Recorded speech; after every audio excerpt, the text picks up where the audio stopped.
새번역 사도신경으로 신앙 고백하겠습니다. 저는 전능하신 아버지 하나님 천지의 창조주를 믿습니다. 저는 그분의 유일하신 아들 우리 주 예수 그리스도를 믿습니다. 그분은 성령으로 잉태되어 동정녀 마리아에게서 나시고 본디오 빌라도에게 고난을 받아 십자가에 못 박혀 죽으시고 장사된 지 사흘 만에 죽은 자 가운데서 다시 살아나셨으며 하늘에 오르시어 전능하신 아버지 하나님 우편에 앉아 계시다가 거기로부터 살아있는 자와 죽은 자를 심판하러 오십니다. 저는 성령을 믿으며 거룩한 공교회와 성도의 교제와 죄를 용서받는 것과 몸의 부활과 영생을 믿습니다. 아멘. 거룩하신 아버지 하나님 감사합니다. 간밤에도 편히 쉬게 해주시고 새벽에 기도하는 자리에 불러주시니 감사합니다. 이 시간 저희들 마음 중심으로 주님을 경외하게 하여 주시옵소서. 예수님 이름으로 기도드리옵나이다. 아멘. 찬송가 68장입니다.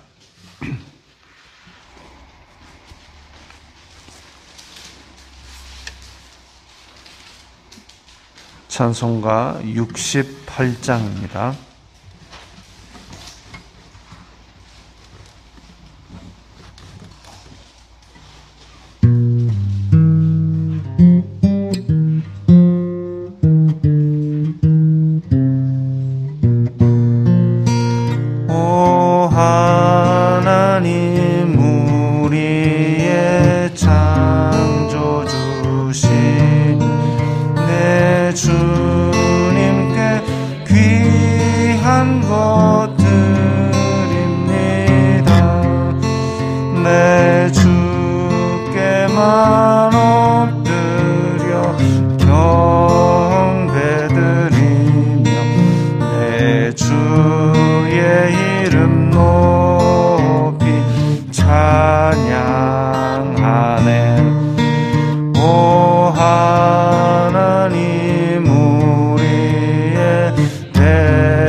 오늘 말씀은 골로새서 4장 1절부터 9절까지의 말씀입니다.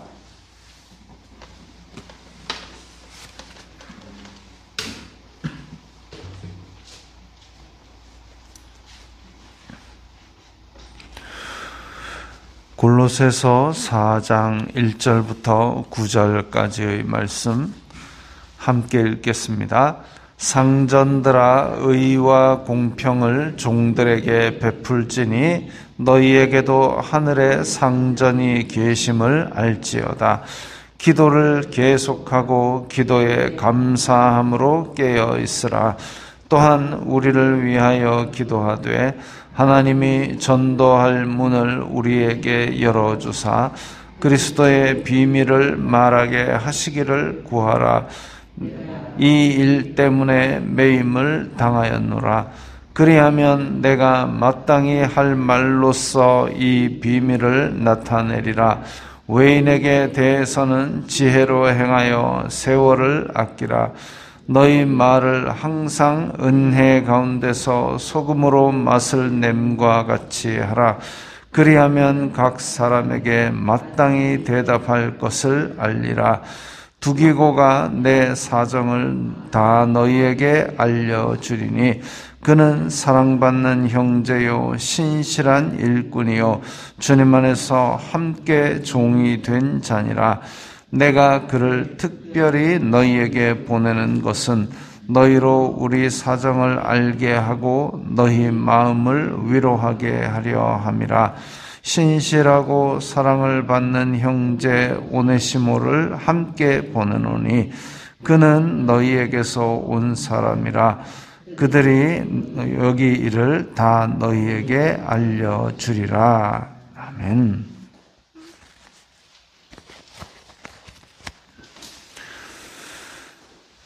자, 1절에 보면 상전들아 의와 공평을 종들에게 베풀라.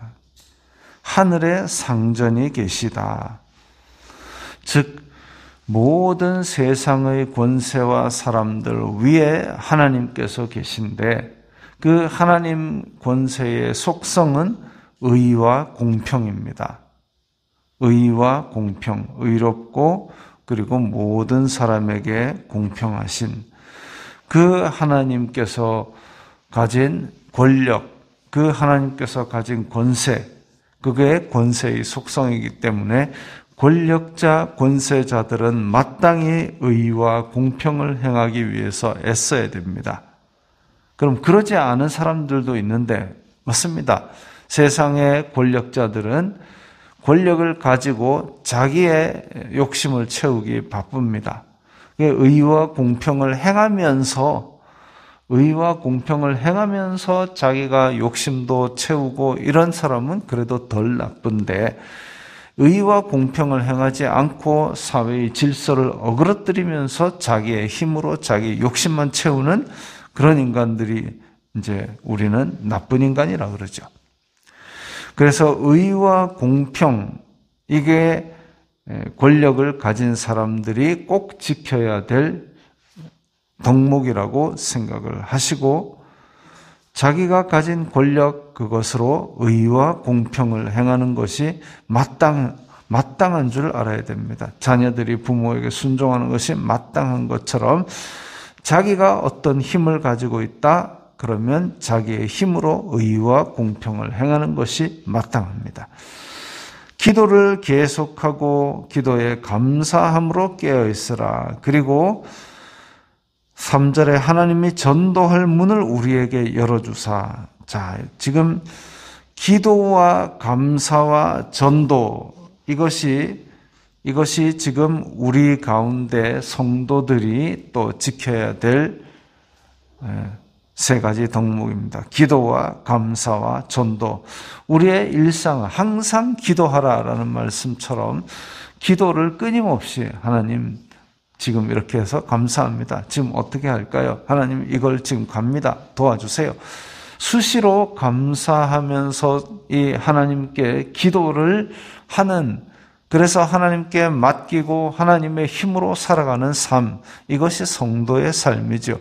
그런 사람은 길이 어그러지지 않습니다. 그런 사람은 하나님의 힘으로 해내기 때문에 하나님께서 원하시는 길을 잘 찾아갑니다.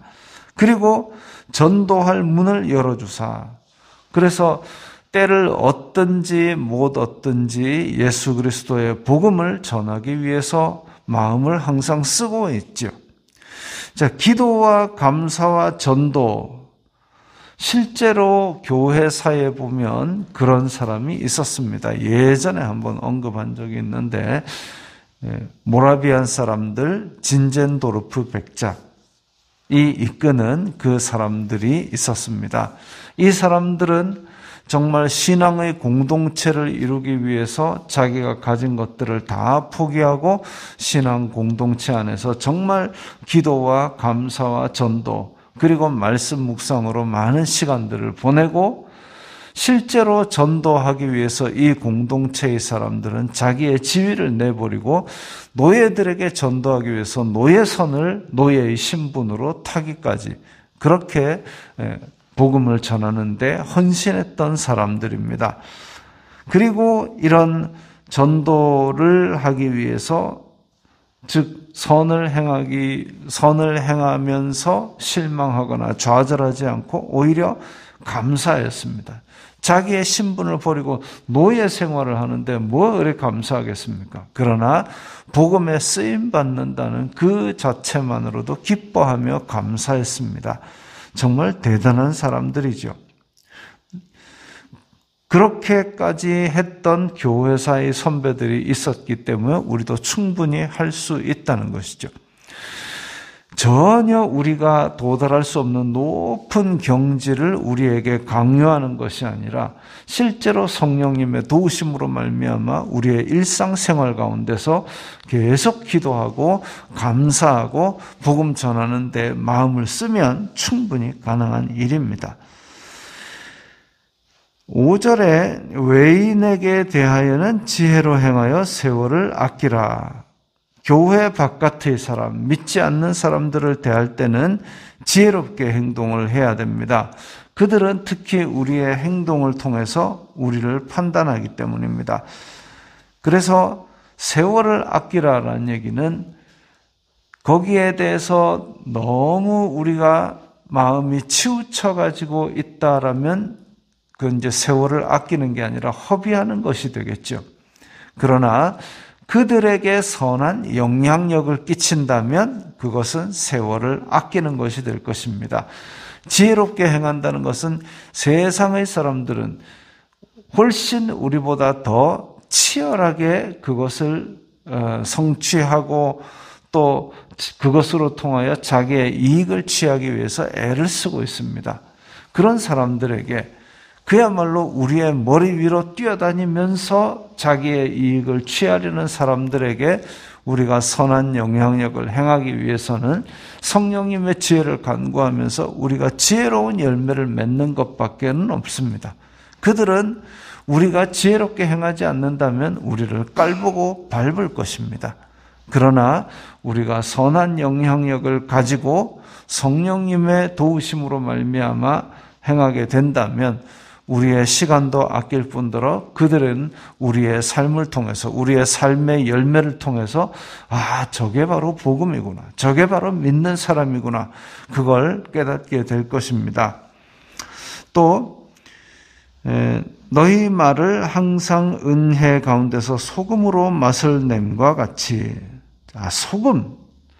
이 성경에서는 소금이 자꾸 나오는데 소금은 일단은 소금이 들어가면은 썩지 않게 하는 용도로 많이 사용을 합니다. 소금이 들어가서 썩지 않게 하고 또 소금이 들어가면 맛을 냅니다.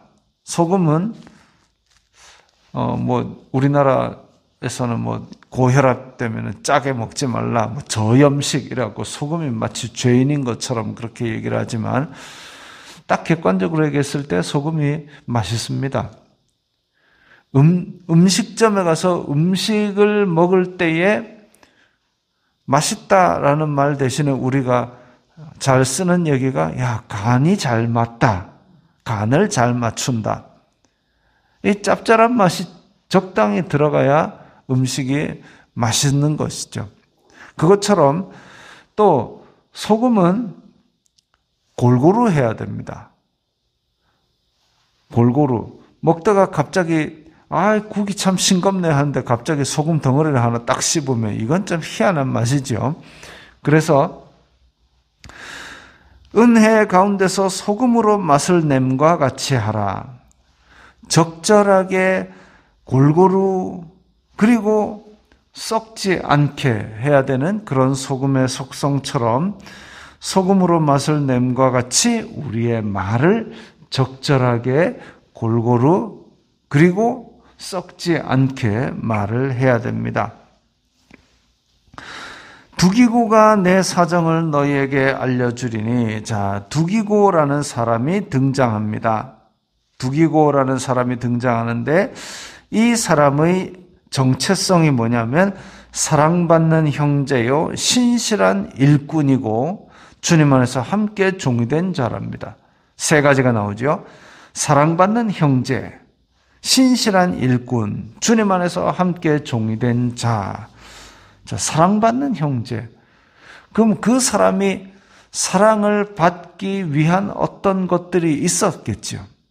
사랑받는 형제. 그 사람은 정말 사랑받기에 합당한 사람이다. 그 사람은 정말 사랑스러운 사람이다.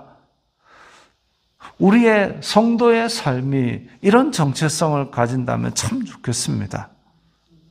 그래서 정말 저 사람은 사랑스러운 사람이다. 이거 안 믿는 사람에게조차 저 사람은 참 사랑받을 만한 사람이다라는 생각을 들게 할 정도로 매력적인 그런 삶을 산다는 것, 정말 훌륭한 일이죠. 또 신실한 일꾼. 저 사람에게 맡기면 모든 것을 다 내가 신경 안 써도 믿을만 하다. 이런 사람이 되어야 되는 것이죠. 저 사람한테 맡기면 뭐가 어디서 터질지 알 수가 없어. 저 사람한테 맡기면 언제 뭘 가져갈지 알 수가 없어. 이런 게 아니라 정말 저 사람한테 맡기면 다시 내가 돌아보지 않아도 돼라고 할 수 있는 그런 믿을 만한 일꾼. 그리고 주님 안에서 함께 종이 된 자. 주님 안에서 함께 종이 된 자. 저 사람은 정말 복음에 충실한 사람이고 말씀이 시키는 대로 순종하는 사람이야. 이게 바로 성도의 정체성이 되어야 됩니다. 우리의 정체성이 되어야 됩니다. 저 사람 참 사랑스러운 사람이야. 저 사람 참 매력적이야. 그런데 저 사람한테 일을 맡기면 다시 돌아보지 않아도 될 정도로 믿을 만한 사람이야. 그리고 저 사람은 정말 다른 사람은 몰라도 저 사람은 진짜 크리스찬인 것 같아. 이런 믿음을 줄 수 있는 그런 사람이 되어야 한다는 것이죠. 그리고 9절에 보면 사랑받는 형제 오네시모라고 나옵니다. 오네시모. 이름이 낯이 익지요.